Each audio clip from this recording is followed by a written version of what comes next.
god, this was so good. Just the adaptation coming from both players here. Like, Xian, oh my god, I don't even know what to say. I'm sorry, I'm a little speechless. I'm stumbling on my words right now. Don't worry, I forget how to speak English sometimes too. But yeah, again, the back and forth, not deterred, how they countered each other's projectiles and the perfect parry. Again, when you have someone so, you know, consistent and clean with these parries, it's hard to find out how to get the engines revving, where that momentum should come from, right? And Nephew, at one point, it's pretty difficult because he's going for the overheads. He's been a bit stubborn, being a bit over-reliant on them. And then we saw Xian counter them with the jab interruptions.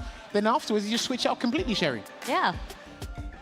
Just here it is, right? The counter to the overhead. But something that Nephew was so good at doing is that there were so many rounds where Xian had so much momentum and it felt like he was getting steamrolled because he was in the corner for so long. But he was still able to shift the momentum. And at one point, it was with an instant jump medium punch just to get away from the throw. And then the momentum just shifted into Nephew's favor there. It was definitely crazy in the back and forth. So I was actually kind of worried when a lot of these guys were spending their supers, but for good reason as well. And the interruption and challenges, we saw Nephew doing the crouch medium punch. Xian got a couple of crouching heavy punches on defense as well.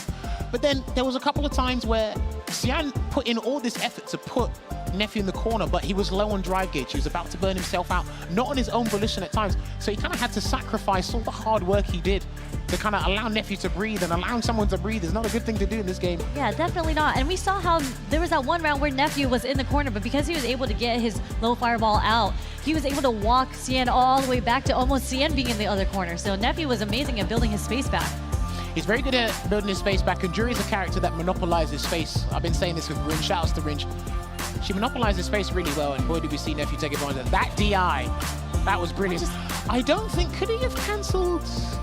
Not off the strong, right? Well, actually, you can do it off the strong. No, so it's special cancelable, but I'm thinking what would have been a good idea. If he was confident in just doing 3 lights,